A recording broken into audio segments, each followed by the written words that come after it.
The alarm bells rang across Earth's orbital defense station Sol Pride as Captain Taemin Park rushed to the command center. His boots echoed on the metal floors while red warning lights painted the corridors in blood-colored shadows. Something big was happening in space around Earth. "Captain, you need to see this," called out Communications Officer Subin Yoon from her station. Her young face was pale with worry as she pointed at the massive display screen. "We're getting readings of unknown ships at the edge of our solar system." Taemin looked at the tactical display and felt his heart skip a beat. Hundreds of massive objects were moving toward Earth. These were not asteroids or space debris. These were ships, alien ships. And they were bigger than anything humanity had ever built. "Get me Admiral Haijin Kim on the secure channel," Taemin ordered, "and contact General Dongwoo Lee at Earth Defense Command. Tell them we have visitors." The main screen flickered and showed the face of Admiral Kim from her flagship orbiting Mars. Her expression was grim as she looked at the same readings. From her position, "Captain Park, I'm seeing what you're seeing," she said in a steady voice. "These ships are massive. Our computers estimate some of them are over 10 kilometers long. That's bigger than our largest space cities. How many ships are we counting?" Taemin asked. "Over 300 confirmed," replied Lieutenant Minho Young from the sensor station. "And more are still coming out of hyperspace. Sir, I've never seen anything like this." General Lee's face appeared on another screen from his command bunker deep beneath the Rocky Mountains. His weathered face showed no fear, only the calm determination of a career soldier. "Gentlemen, we're about to make first contact with an alien species," General Lee said. "All defense stations are to remain at full alert, but do not fire unless fired upon. We don't know their intentions yet." As if answering his words, the alien fleet suddenly stopped its advance. The ships arranged themselves in a perfect formation, just outside Earth's moon orbit. Then something happened that made everyone in the command center hold their breath. A voice spoke in perfect English over all of Earth's communication channels. "Primitive species of the third planet." The voice was deep and cold, like metal scraping against stone. "I am War Commander Thexval of the Vorthik Dominion. Your world has been selected for absorption into our empire." Subin quickly worked her controls to trace the signal. "Captain, they're broadcasting on every frequency at once. Radio, television, internet, even our military channels. Everyone on Earth is hearing this." The alien voice continued without pause. "We have conquered 847 worlds before yours. Each species was given the same choice we now offer you. Submit to our rule, and your people will be relocated to suitable work colonies. Your planet's resources will serve the greater glory of the Dominion." Admiral Kim's voice crackled over the comm. "Are you getting this recording, Captain? We need to analyze every word. The alternative," War Commander Thexval continued, "is complete pacification. We will burn your cities, destroy your armies, and take what we need from the ashes of your civilization. You have 72 of your planetary rotations to decide. Choose wisely." The transmission ended, leaving Earth's defenders in stunned silence. Dr. Min-Soo Choi, Earth's leading expert on alien life, had been rushing to the Sol Pride station since the first alerts. Now he stood in the command center, his scientific mind already working on the implications of what they had just heard. "Captain, did you notice something about their message?" Dr. Choi asked, pushing his glasses up his nose. "They mentioned 847 conquered worlds. That's very specific. They're keeping count." "What does that tell us, Doctor?" Taemin asked. "It tells us this is routine for them," Dr. Choi replied grimly. "They've done this before. Many times. And they expect the same result they've always gotten." Admiral Kim's voice came through the comm again. "All stations were receiving data streams from the alien fleet. It looks like they're scanning our planet. Military installations, population centers, industrial facilities. They're cataloging everything. Su Bin looked up from her station with wide eyes. Captain, I'm picking up chatter between their ships. They're not using encryption. It's like they don't care if we listen. Can you understand what they're saying? General Lee asked. I'm running it through our translation computers now, Su Bin replied. It's taking time, but some phrases are coming through. They're talking about harvest quotas and something about labor allocation. The blood drained from Tae-min's face. They're planning to use us as slaves. Dr. Choi nodded grimly. That fits with their message. We're colonies. They don't see us as equals or even enemies. To them, we're just another resource to be harvested. Over the next few hours, more disturbing information came to light. The alien ships were not just weapons of war. They were massive transport vessels designed to carry millions of prisoners. Their scanning was creating detailed maps of Earth's population centers, identifying the healthiest and most capable humans for capture. Sir, Lieutenant Jung reported, our deep space sensors are detecting more ships arriving. The fleet size has doubled in the last 6 hours. Admiral Kim's voice carried a note of steel as she addressed the command staff. Gentlemen, it's clear. These aliens expect us to surrender without a fight. Every other species they've encountered has apparently given up when faced with this show of force. What they don't know, General Lee added, is that humans have a different relationship with surrender than most species might. Tae-min looked out at the sea of alien ships through the station's observation windows. Each ship was a monument to conquest, a tool of subjugation that had broken the will of nearly 1,000 worlds.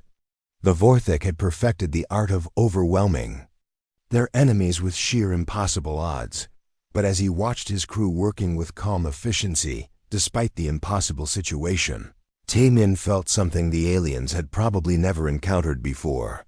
Not fear, not despair, but anger. Cold, calculating anger at being treated like livestock by creatures who had never bothered to learn what humans were really capable of. Communications, he ordered. Prepare a response to the Vorthik fleet.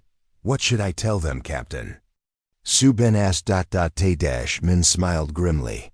Tell them we'll have our answer in 72 hours. And Su Bin? Make sure they understand that we heard every word of their threat. The die was cast. Earth had 3 days to prepare for war against an empire that had never known defeat. The 72 hours were almost up. War Commander Thexvel stood on the bridge of his flagship, watching the small blue planet that would soon belong to the Vorthik Dominion. In all his years of conquest, no species had ever chosen to fight. They always surrendered when faced with the might of the Dominion fleet. War Commander, his communications officer reported, we are receiving a transmission from the human homeworld. Display it, Thexvel ordered, expecting to see the usual scene of defeated leaders offering their world surrender. Instead, every screen on his ship showed the same image. A simple message in perfect Vorthik language appeared against a background of Earth's blue skies and white clouds. The words were clear and unmistakable. Come and take it.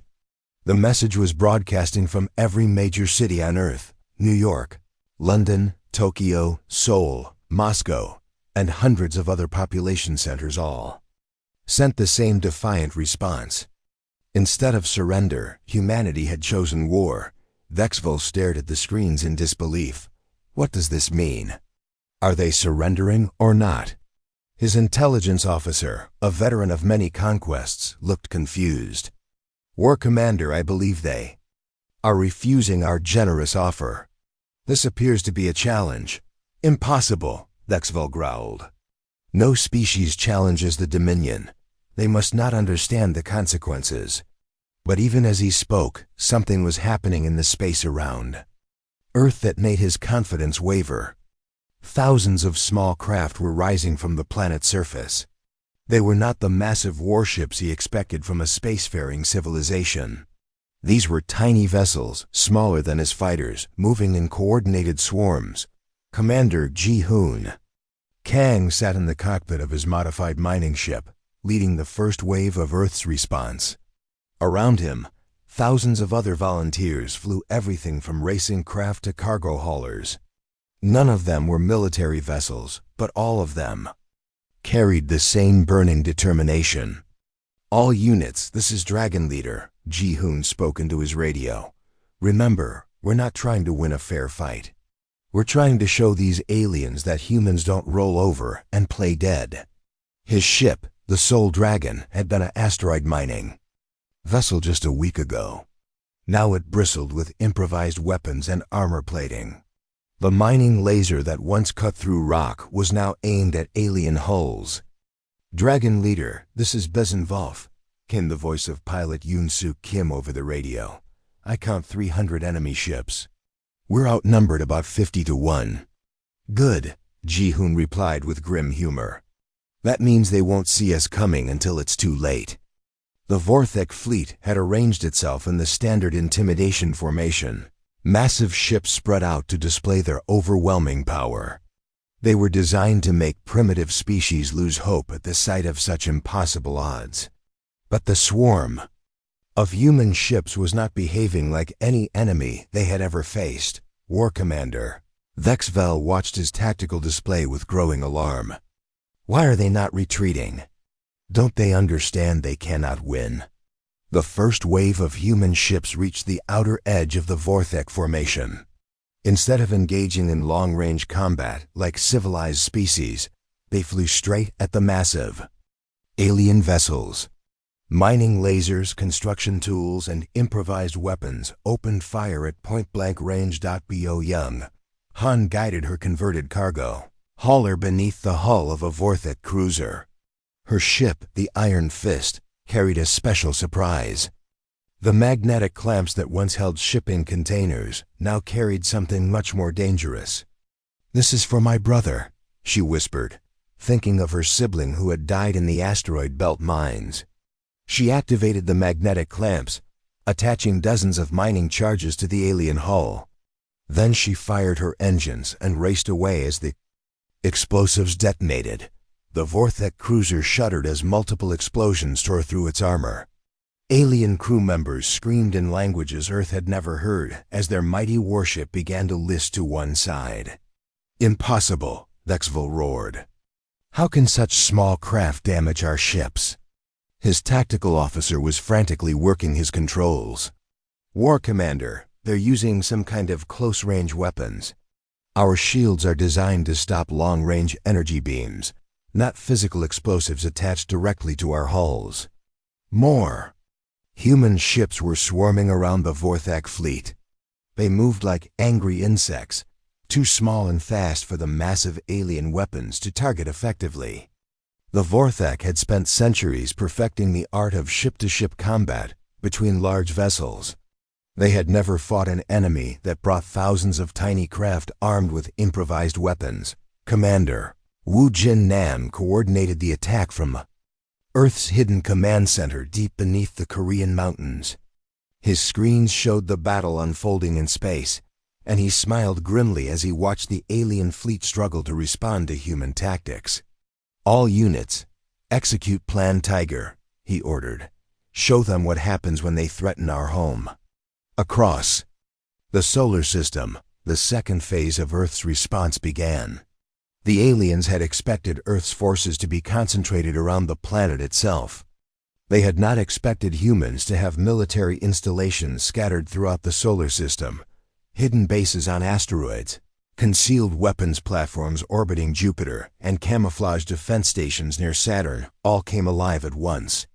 The Vorthek found themselves under attack from multiple directions as Earth's true defensive network revealed itself. "This is impossible," Vexvel's intelligence officer reported. "Our scans showed no significant military presence beyond their home planet. Where are all these weapons coming from?" The war commander's mandibles clicked in frustration. "These humans are more devious than we anticipated. How long have they been preparing for this?"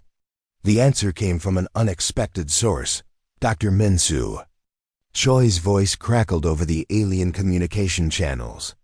The scientist had managed to break into their network and was now speaking directly to the alien fleet.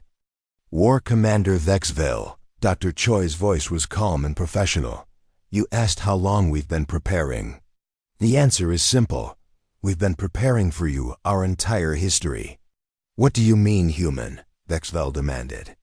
Every war we've ever fought, every weapon we've ever built, every strategy we've ever developed has been practiced for this moment, Dr. Choi explained. You see, we've been fighting each other for thousands of years. We know things about warfare that you've never had to learn. The battle raged for hours. Human ships continued their swarming attacks, taking heavy losses but inflicting damage that the Vorthek had never experienced before. For every human ship destroyed, 2 more seemed to take its place. Pilot Sang-ho Park's fighter was badly damaged, his engines failing as he fell toward Earth's atmosphere. But instead of ejecting, he turned his crippled ship toward the nearest Vorthek vessel. Sol Base, this is Phoenix 5, he reported calmly. My ship is finished, but I'm not done fighting. His fighter, now a guided missile, slammed into the alien ship's bridge. The explosion took out the vessel's command center and sent it spinning. Out of control. As night fell over Earth, the first day of humanity's war against the Vorthek Dominion came to an end. The alien fleet had expected quick victory.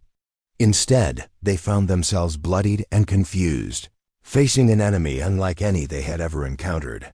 War Commander Vexval stared at his damage reports in disbelief.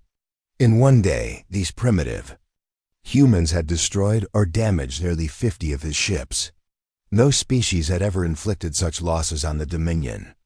Sir, his communications officer reported nervously, we're receiving messages from the Dominion High Command. They want to know why we haven't completed the conquest yet. Vexville's eyes narrowed as he looked at the blue planet that refused to surrender. Tell them we have encountered unexpected resistance. Request immediate reinforcements. On Earth, the celebration was brief. Everyone knew this was just the beginning.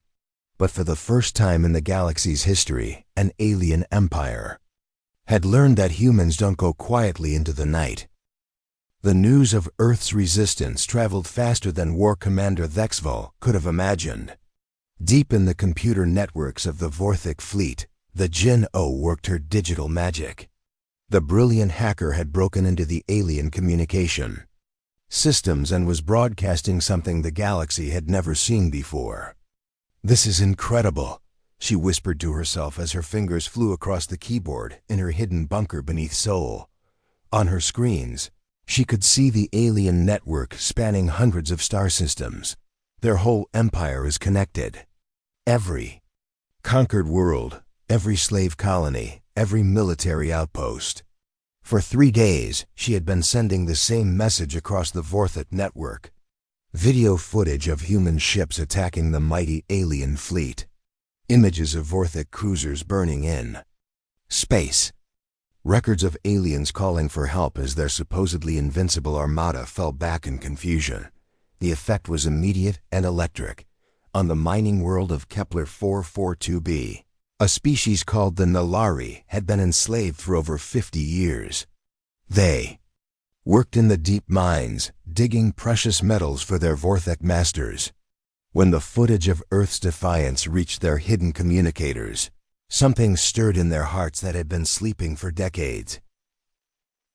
Elder Vashtai, the oldest of the Nalari slaves, gathered his people in the abandoned mine shaft they used for secret meetings. His weathered hands shook as he held the communication device, showing the human fleet attacking their oppressors. Brothers and sisters, he spoke in their native tongue. Look at these creatures from the small blue world. They are no stronger than us. They have no special powers, but they refuse to bow. Young Koran, barely old enough to work the mines, stared at the images with wide eyes. Elder, if they can fight back, why can't we? The question spread through the slave populations. like wildfire. On world after world, conquered species began to ask themselves the same thing. If these humans could resist the Vorthik, what was stopping them? Meanwhile, Captain Haiyan Wu Xin was leading a dangerous mission deep into Vorthik territory. His stealth ship, the Ghost of Buzzin, had slipped past enemy patrols to reach recently conquered worlds. His job was to make contact with resistance groups and offer Earth support. "Captain," reported his navigator, Lieutenant Ju-hee Kim, "we're approaching the Zarian system. Intelligence says there's an active resistance cell on the third planet." The Zarian system had fallen to the Vorthik only 2 years ago.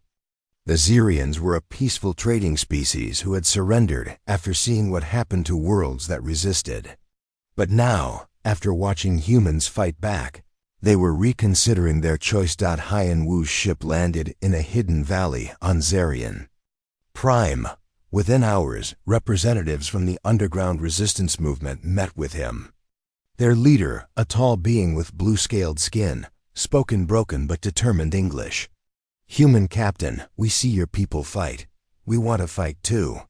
But Vorthak punishment for rebellion is death for entire families. I understand your fear." Haiyan Wu replied, "But I want you to understand something else. The Vorthik are not as strong as they pretend to be. They rule through fear, not strength. When that fear breaks, their power breaks too." To prove his point, he showed them recordings from the Sol system, Vorthik ships retreating from human attacks. Alien commanders panicking as their formations broke apart. The mighty Dominion fleet reduced to calling for reinforcements against a single primitive world. The Zarian leader's eyes widened. "They run from your tiny ships?" "They run because they've never faced anyone who wasn't afraid of them," Haiyan Wu explained. "Fear was their greatest weapon. But once you stop being afraid, they're just bullies with big ships." Back in the Sol system, the war was entering a new phase. The Vorthik had received their reinforcements, doubling the size of their fleet. But they were also facing a new kind of enemy resistance.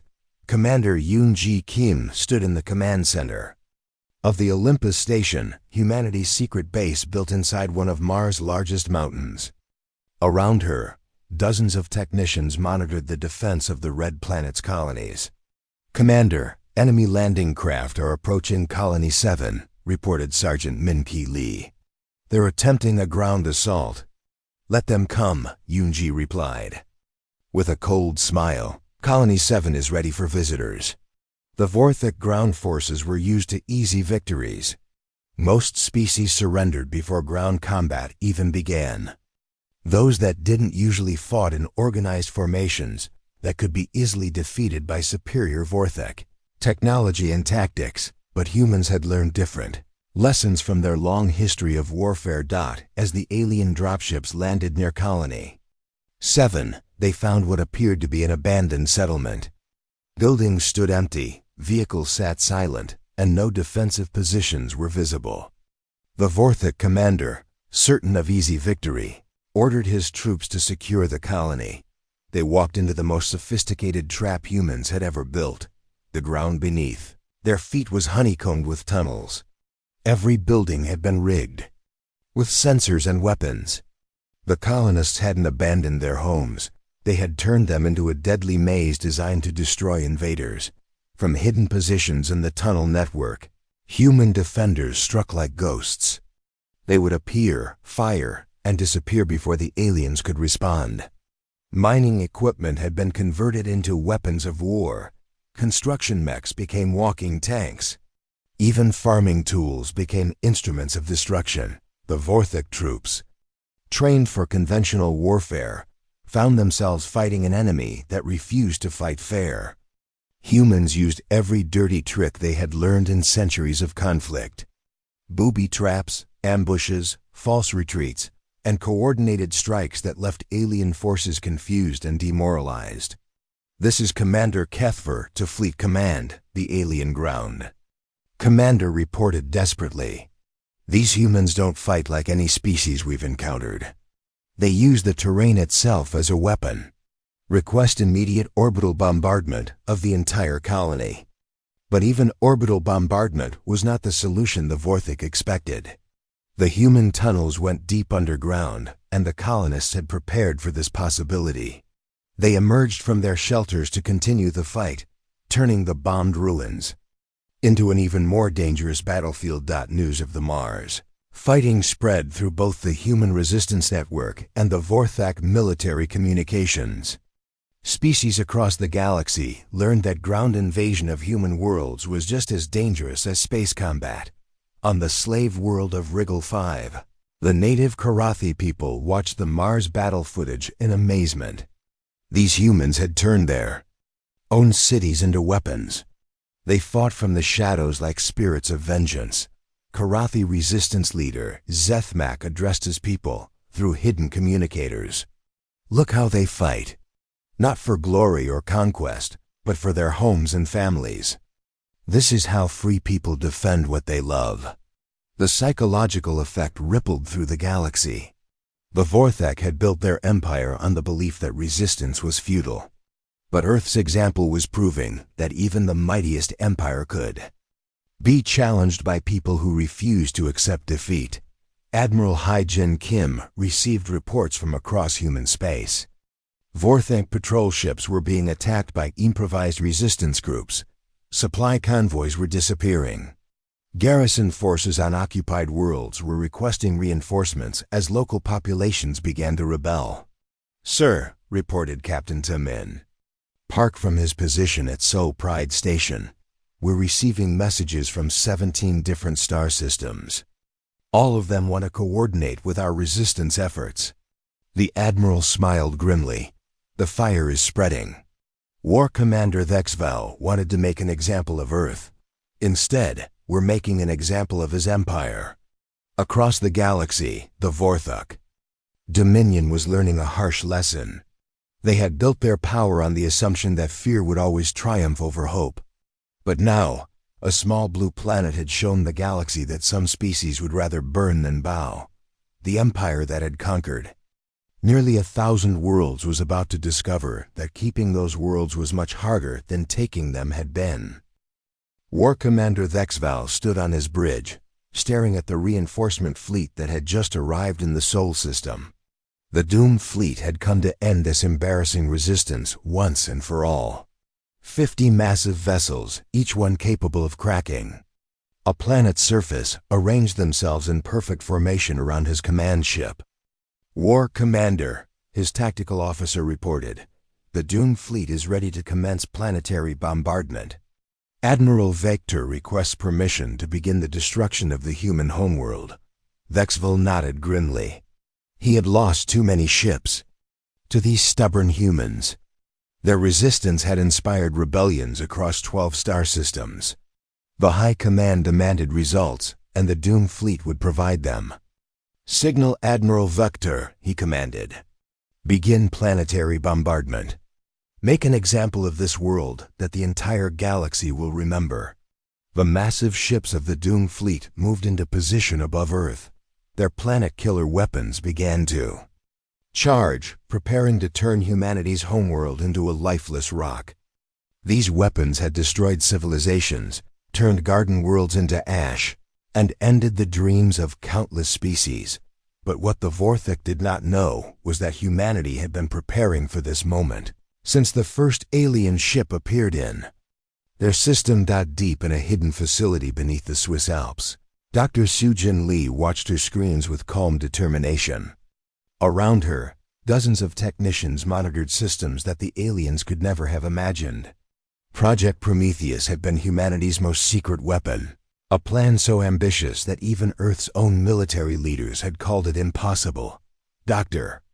Lee," called out Engineer Kyungmin Park, "all satellite arrays are showing green.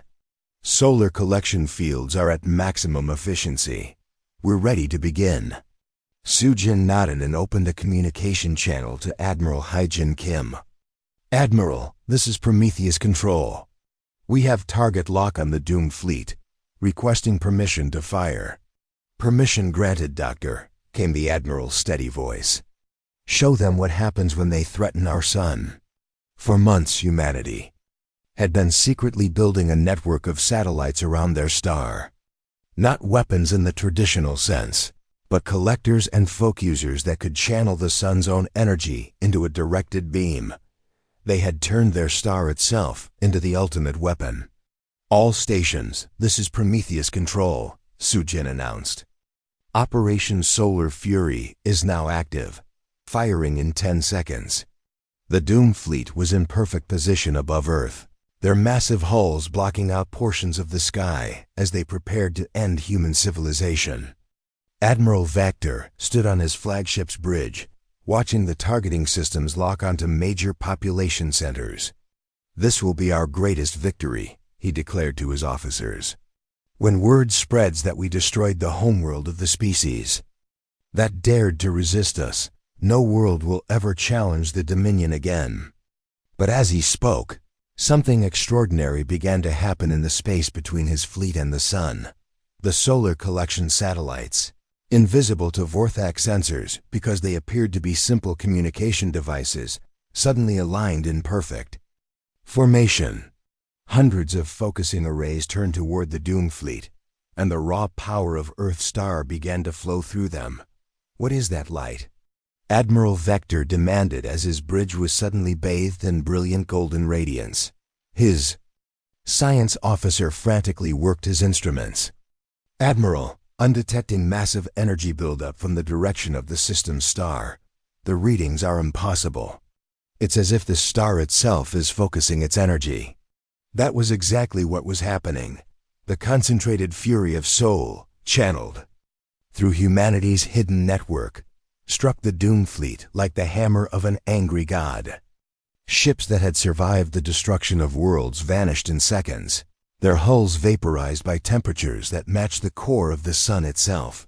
Admiral Vector had just enough time to scream before his flagship was consumed by stellar fire. From Earth's surface, billions of humans watched in amazement as their sun's light reached out like a sword to strike down their enemies. The Doom Fleet, the terror of 100 worlds, became nothing more than expanding clouds of superheated gas.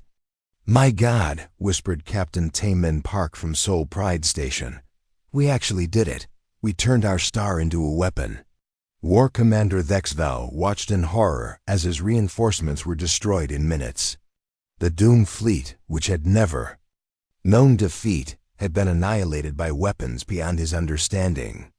His mighty invasion force was now reduced to his original ships, and even those were being picked apart by the relentless human swarms. "Impossible," he whispered. "How can a primitive species wield the power of stars?"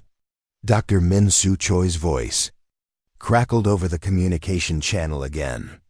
"War Commander, you asked how we could fight your empire. Let me explain something about humans. When we're threatened, we don't just fight with what we have. We build new ways to fight." In the depths of space, far from the Sol system, another phase of humanity's counterattack was beginning. Commander Kyung-ho Yu sat in the cockpit of the experimental starship Taekwondo, humanity's first faster-than-light vessel. The ship was small, fast, and carried a crew of only 12 specialists. "Navigation, set course for the Vorthak communication hub at Rigel 7, he ordered. "It's time to take this war to their territory." The Taekwondo jumped to hyperspace, carrying Earth's most elite strike team toward the heart of Vorthak space. Their mission was not to engage in direct combat, but to strike at something far more valuable than military targets: communication. Hubs were the nervous system of the Vorthak Empire. Through them, orders flowed to 1,000 worlds, keeping the vast dominion under central control. But they were also the means by which news of defeat could spread. When Kyung-ho's team reached Rigel 7, they found a massive space station protected by dozens of warships. A direct assault would be suicide. But humans had learned the value of thinking differently about impossible problems. "Communications, patch me through to the station's main broadcast system," Kyung-ho ordered. "Sir, that's not possible without their cooperation," replied Lieutenant So Young Han. "Then we'll have to get creative," Kyung-ho smiled. Launch the data torpedoes. The taekwondo fired what appeared to be simple communication probes toward the Vorthik station. The alien defenders ignored them, assuming they were attempts at negotiation. But when the probes reached the communication arrays, they did something unexpected. Instead of trying to establish contact, they began broadcasting on every frequency at once. But not words or images. They broadcast the raw sensor data from the destruction of the doomed fleet. Every ship, every station, every military installation connected to the Rigel 7 hub suddenly received detailed recordings of the most powerful fleet in Vorthak history being destroyed in minutes by concentrated starlight. The effect was devastating. Vorthak commanders across the galaxy watched their invincible doomed fleet disappear in golden fire. Garrison troops on conquered worlds saw their ultimate weapon reduced to glowing gas.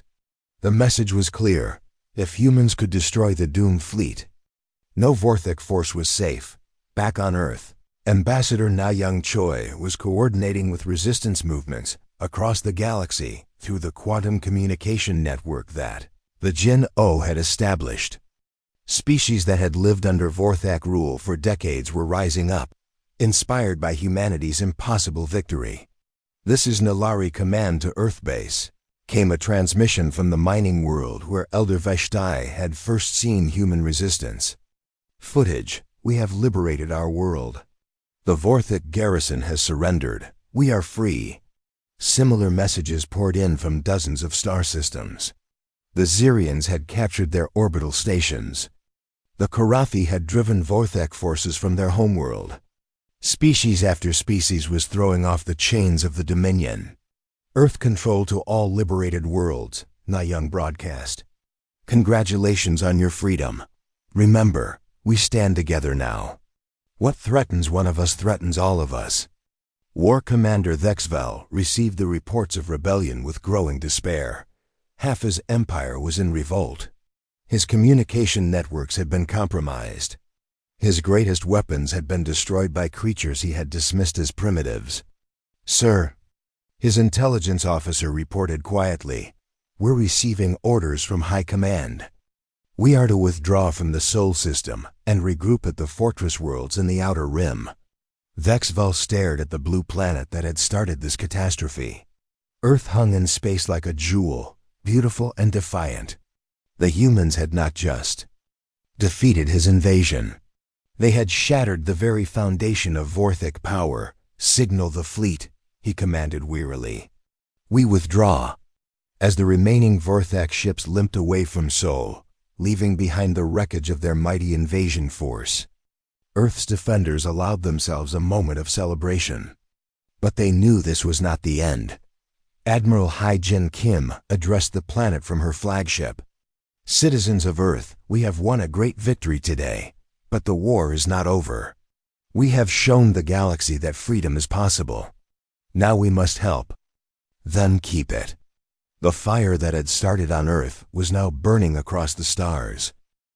6 months had passed since the destruction of the doomed fleet. The Vorthak Dominion, which had ruled the galaxy for over 300 years, was crumbling like a house built on sand. In the Grand Council chamber of the newly constructed Freedom Station, representatives from 47 liberated worlds gathered for the first meeting of the Galactic Liberation Council. Chang-Min Bei, Earth's first ambassador to the free galaxy, stood at the center of the Great Hall. Around him sat beings of every shape and size imaginable. The blue-scaled Zirians, the rock-like Nalari, the floating energy beings called the Zhef, and dozens of other species that had thrown off Vorthak rule. "Friends," Changmin began, his voice carrying across the chamber through universal translators. "6 months ago, most of us were slaves. Today, we gather as equals to build a new future for our galaxy." Elder Vashtai of the Nalari raised one of his massive stone hands. "Ambassador Bay, the Nalari people wish to express our eternal gratitude to Earth. Your species showed us that chains can be broken, no matter how strong they appear." Similar voices rose from across the chamber. The Korathi representative spoke. Of courage learned from human example. The Xerians described how watching Earth's defiance had awakened their sleeping pride. Species after species told the same story. Humanity had not just freed themselves, but had taught the galaxy how to be free. But Changmen knew that their work was far from finished. Intelligence reports from across the galaxy painted a complex picture. While the core Vorthek territories had collapsed, remnants of the Empire had retreated to heavily fortified worlds in the Outer Rim. There, they were regrouping under new leadership and planning their return. We must remember, Changmin addressed the Council. Freedom is not a gift that is given once and kept forever. It must be protected and defended by each generation. On Earth, the transformation was remarkable. What had once been a single world fighting for survival had become the center of a galactic network dedicated to protecting liberty. Captain Heejin Park oversaw the construction of new training academies where former slaves learned the arts of self-defense and democratic governance. The key, she explained to a group of young Nalari warriors, is not to become like your oppressors. Strength should protect the weak, not dominate them. The academy grounds buzzed with activity as beings from across the galaxy learned human military tactics, studied Earth's history of resistance movements, and practiced the skills needed to defend their newfound freedom. But they also learned something equally important: how to govern themselves without becoming tyrants. Dr. Min-Soo Choi had established the Institute for Galactic Understanding, where scholars from every liberated world worked together to share knowledge and prevent the mistakes that had allowed the Vorthek to rise to power in the first place. The Dominion succeeded because the galaxy was divided, he explained to his diverse team of researchers. Species that might have resisted together were conquered one by one. We must ensure that never happens again. Meanwhile, Admiral Hai-Jen Keen commanded the largest fleet the galaxy had ever seen. Ships from dozens of worlds flew together under the banner of the Liberation Fleet. But unlike the Vorthak armadas of conquest, this fleet served only to protect and defend. Admiral, reported Captain Taemin Park from his new command ship, the Soul Liberation were receiving distress calls from the Altair system. Vorthak remnants are attacking civilian settlements. Set course for Altair, the Admiral ordered. All ships prepare for humanitarian rescue operations. We defend the innocent, no matter which world they call home. The Liberation Fleet jumped to hyperspace, carrying the combined strength of the free galaxy to aid those in need. This was the new way, not conquest for resources or glory, but protection for those who could not protect themselves.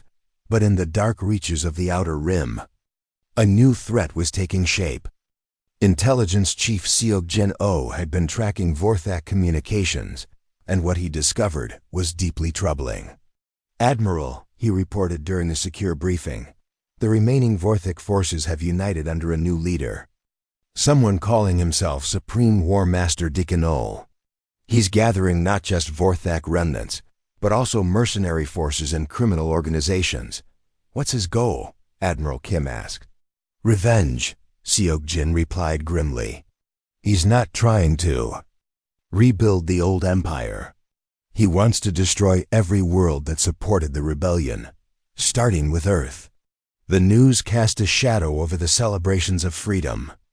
The galaxy had learned to resist tyranny, but now it faced something perhaps more dangerous: the fury of desperate enemies with nothing left to lose. Commander Kyung-Ho Yu and his deep strike teams had been conducting reconnaissance missions in Vorthak territory. What they found confirmed Earth's worst fears. The remnant forces are building something, he reported from his hidden base near the Galactic Rim. Massive shipyards, new weapons we've never seen before. They're preparing for a war of extermination. But the galaxy was no longer the same place the Vorthak had once ruled. When news of the new threat spread, the response was swift and unified. Species that had once been enemies now stood together. The Galactic Liberation Council authorized the largest military buildup in galactic history. Engineer Bo Young Han, now directing weapons development for the Allied forces, worked alongside scientists from every liberated world. "We're not building weapons of conquest," she explained to her diverse team. "We're building shields for civilization itself." The preparations took months, but when they were complete, the Liberation fleet that assembled was unlike anything the galaxy had ever seen. Not just human ships, but vessels from every free world, each contributing their unique technologies and fighting styles to the common defense. Ambassador Na Young Choi addressed the fleet before their departure. "You carry with you the hopes and dreams of 1,000,000,000 free beings. You fight not for conquest or revenge, but for the right of every species to determine its own destiny." The final battle took place in the void between galaxies, far from any inhabited world. Supreme War Master Dikonol had gathered the largest force the Vorthak remnants could muster, determined to destroy Earth and break the spirit of the rebellion once and for all, but he faced an enemy he could not understand. The Liberation Fleet fought not as conquerors seeking glory, but as protectors defending their homes. Every ship carried crew members from multiple worlds. Former enemies fought side by side against tyranny. The battle raged for days, but the outcome was never truly in doubt. The Vorthak remnants, fighting for revenge and hatred, could not match the determination of beings fighting for freedom and hope. When it was over, Supreme War Master Dekanolu's fleet was scattered to the cosmic winds. The last organized threat to galactic freedom had been eliminated. Admiral Hai-Jin Kim stood on the bridge of her flagship, looking out at the stars that now shone on a free galaxy. Around her, crew members from a dozen different worlds worked together in harmony. "Communications," she ordered. "Open a channel to all Allied ships." When the channel was open, she spoke words that would be remembered across the galaxy for generations to come. "People of the free galaxy, we have won more than a battle today. We have proven that when free beings stand together, no force in the universe can break them. We are the children of Earth, the world that would not kneel. Stand with us, and you will never have to kneel again." The response came from every ship in the fleet, voices in hundreds of languages, but all speaking the same words of hope and determination. The galaxy was free, and it would remain free as long as beings remembered the lesson Earth had taught them, that some things are worth fighting for, no matter the odds.